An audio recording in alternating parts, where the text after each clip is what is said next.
안녕하십니까. 책 읽는 사자입니다. 여러분, 오늘은 좀 중요한 소식을 가져왔습니다. 아시는 분들은 아시는데 관심이 없으신 분들은 전혀 모르시기 때문에 제가 간략하게 핵심만 뽑아서 말씀을 드릴게요. 우리 어떤 사회 체제가 돌아갈 수 있는 이유는 전 국민적인 어떤 신뢰가 바탕된 그런 선거 기구가 있기 때문이라는 아주 당연한 전제가 있어요. 그만큼 선거는 중요한 거고, 그리고 선거 기관은 투명하고 공정해야 된다. 이런 당연한 생각이 있지 않습니까? 그런데 과연 문재인 대통령은 이 선관위를 공정하게 다룰 의지가 있는가? 우리가 아주 중차대한 대선을 앞에 두고 있는데 우리가 이런 것들을 한번 살펴보도록 하겠습니다. 여기 보시면 임기 문제로 논란이 된 지금 이 조혜주 상임위원이 문제가 된 거예요. 지금은 사퇴를 했고 문재인 대통령도 순방 중에 사표를 수리했다고 합니다. 이 자체가 코미디거든요. 조 상임위원은 2019년 1월 선관위원 지명 당시부터 문재인 후보 캠프에서 일한 경력으로 중립성 논란에 휩싸였다. 여러분, 이게 얼마나 심각한 일이냐면 여러분이 현재 싫어하는 후보를 생각해 보세요. 여러분이 싫어하는 후보가 대통령이 됐다고 생각을 해보십시오.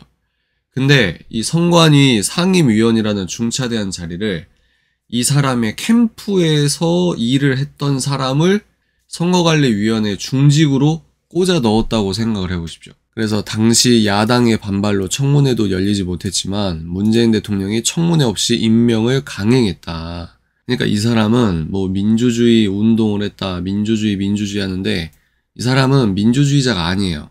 행적을 보면 됩니다. 이 사람 말이 아니라 행적만 보면 되거든요. 조 상임위원은 임기를 6개월 정도 남겨둔 작년 7월에도 돌연 사표를 내 다른 친여 성향 상임위원을 새로 알받게 할 기회를 주려 했다는 의혹을 샀다. 당시 야당은 대선 국면이 본격 시작되기 전에 현 정권과 가까운 사람을 선관위원회에 앉혀 선관위의 여당색을 이어가려는 거 아니냐 라는 의혹을 제기했고 문 대통령은 사의를 반려했다. 이게 무슨 말이냐? 이 사람이 임기가 이제 대선 한 달 앞두고 끝나니까 이때쯤에는 청와대가 다시 친여 성향의 사람을 넣는 게 시기적으로 대선이 너무 당겨져 있기 때문에 부담이 되잖아요. 청와대 입장에서. 그러니까 이 사람이 임기를 6개월 정도 남겨둔 상태에서 자기가 먼저 나가겠다 했던 거죠. 이때 당시에는 대선이 이제 시간적으로 그나마 좀 여유가 더 있으니까 여론의 관심이 좀 희석될 수 있는 여지가 있잖아요.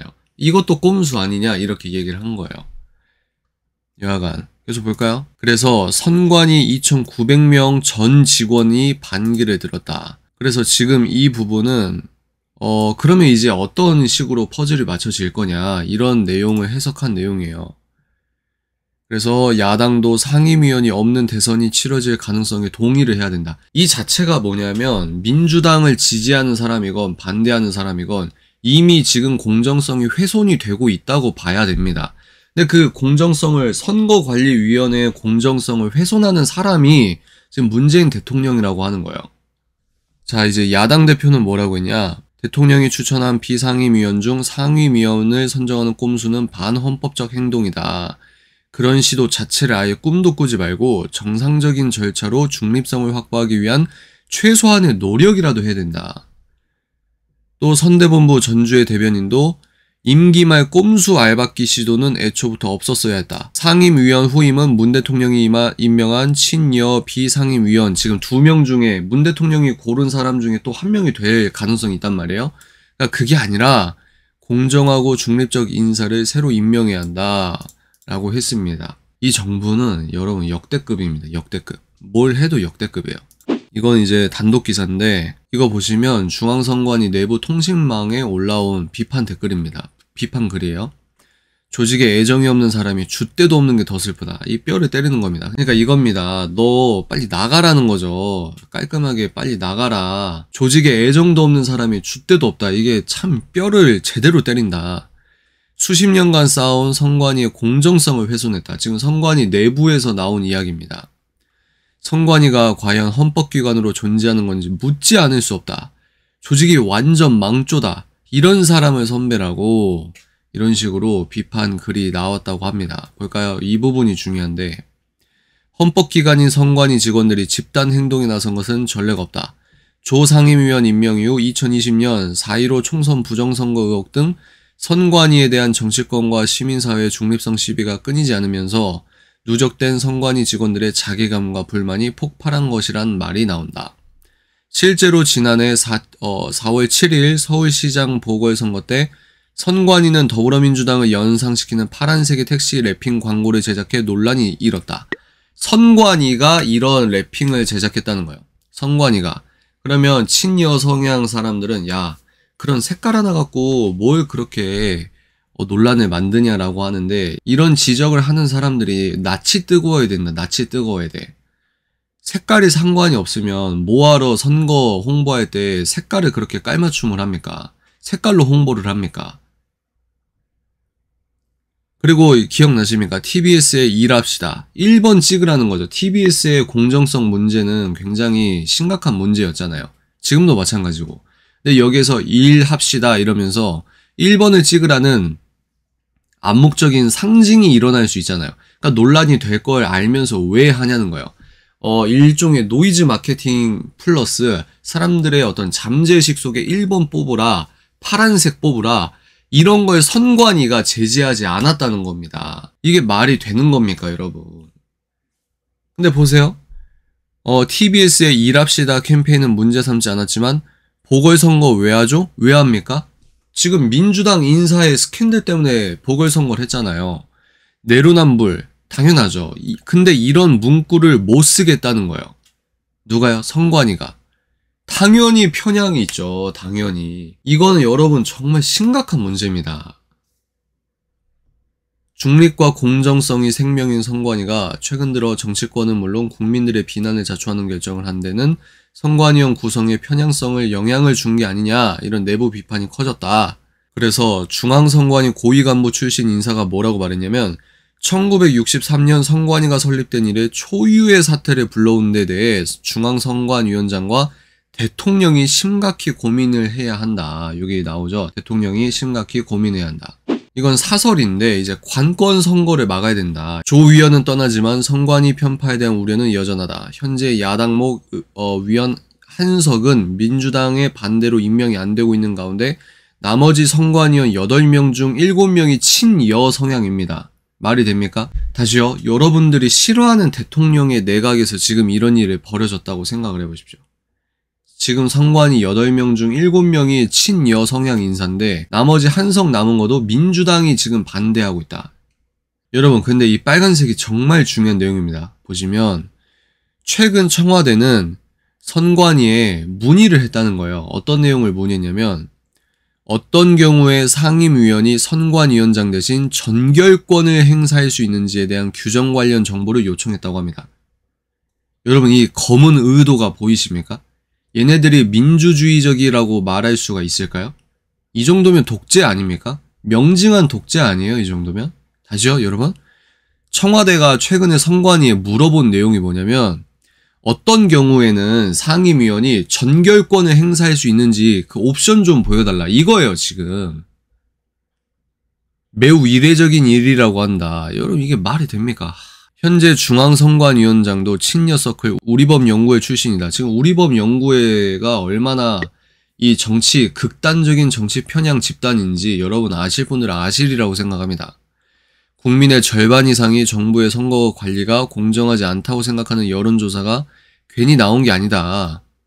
그래서 지금 오늘 동아일보 칼럼에서는 매우 아주 중요한 칼럼이 나왔습니다. 여기 보시면 신하 뒤에 숨었다. 이게 지금 김건희 씨 녹취 파일에서 나온 거를 이제 바탕으로 얘기를 하는데 지금 40%가 넘는 국정 지지도를 보이고 있다. 문 대통령이 레임덕이 없다는 거죠. 노무현은 레임덕이 심했다. 왜 심했냐? 민주당이 반대하는 FTA 그리고 파병, 정말 나라를 위한 실리적인 선택을 했기 때문에 자기 편도 등을 돌렸다. 이렇게 분석을 하거든요. 근데 노무현 대통령이 그렇게 욕을 먹었는데도 불구하고 역사가 어떻게 이 사람을 기억하냐면 실리적이라고 기억을 하는 거예요. 그래서 오른쪽 정당을 지지하는 사람들도 노무현 대통령의 이런 실적을 인정하는 사람이 굉장히 많단 말이에요.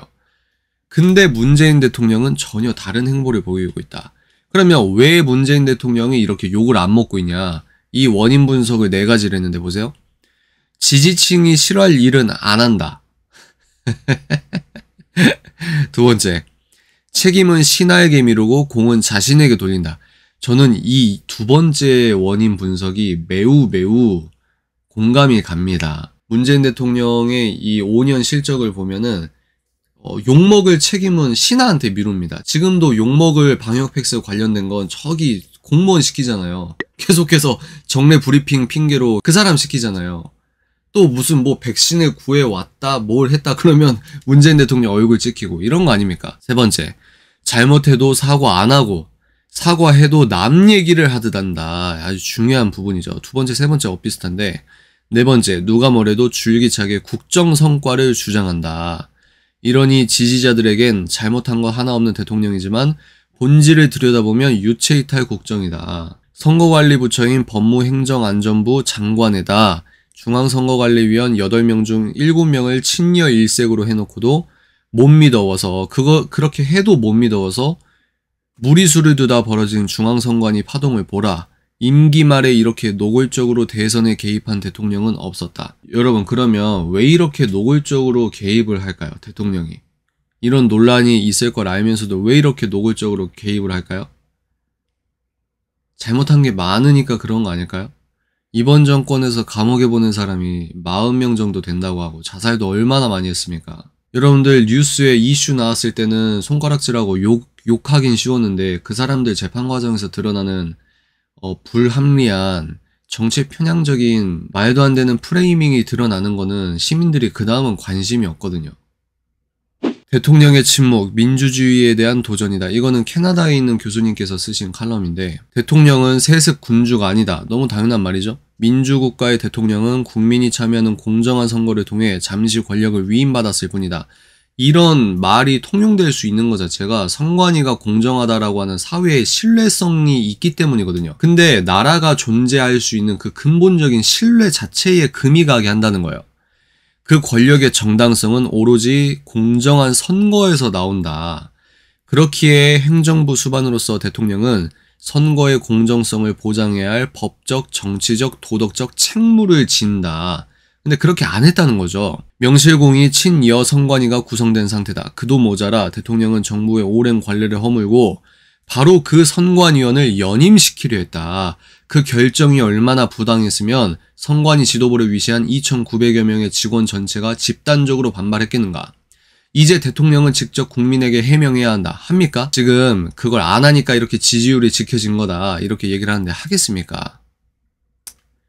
이 뒷부분이 중요해요. 보십시오. 지난 4.15 총선 이후 이례적으로 광범위한 부정선거 의혹이 제기되어 왔다. 그래서 작년 8월에 여론조사를 보면은 4.15 총선의 조작 의혹에 대해서 무려 43.4%가 검찰 수사, 특검을 통해 경위가 밝혀져야 한다고 대답을 했다고 합니다. 또 빨간색 중요합니다. 볼까요? 작년에 10월에는 어떤 여론조사가 있었냐면 우리 국민의 32.3%가 그러니까 3명 중 1명이 4.15 총선이 부정선거다 이렇게 생각을 한다고요. 65.5%가 오는 대선에서 부정선거가 있을 것이라고 답했다. 지금 이게 현실이란 말이에요. 그 모든 책임은 현 정권에 있다. 대통령이 자신의 대선 캠프 특보라는 의혹에 휩싸인 사람을 청문회도 없이 선관위 상임위원이라는 자리에 앉혔다. 그 전에 청와대가 총동원되어 지방선거에 개입한 혐의도 드러났다. 대통령의 신복은 지난 대선 당시 인터넷 여론조작을 주도해서 현재 실형을 살고 있다. 여러분 기억나시죠? 대법원은 180일 이내에 선거 소송을 처리하는 법의 명령을 무시하고 4.15 총선에 대한 선거재판을 장기간 사실상 사보타주했다. 이러한 사태를 계속 보아왔기에 상식을 가진 국민은 선거의 공정성을 신뢰할 수가 없다. 여러분 지금 이거는 매우 심각한 문제입니다. 이 문제는 굉장히 중요한 문제예요. 내 삶에서 직접적인 영향이 없다고 생각하지만 그런 문제일수록 진짜 내 삶을 휘어잡을 수 있는 본질적인 문제일 수 있거든요. 하여튼 그렇습니다, 여러분. 이 중요한 소식을 몇 분이나 볼지 모르겠지만 그래도 이렇게 영상이라도 하나 남겨놔야 되지 않을까 싶은 마음으로 영상을 찍습니다. 자, 오늘 여기까지 하고요. 또 다음 소식에서 찾아뵙도록 하겠습니다.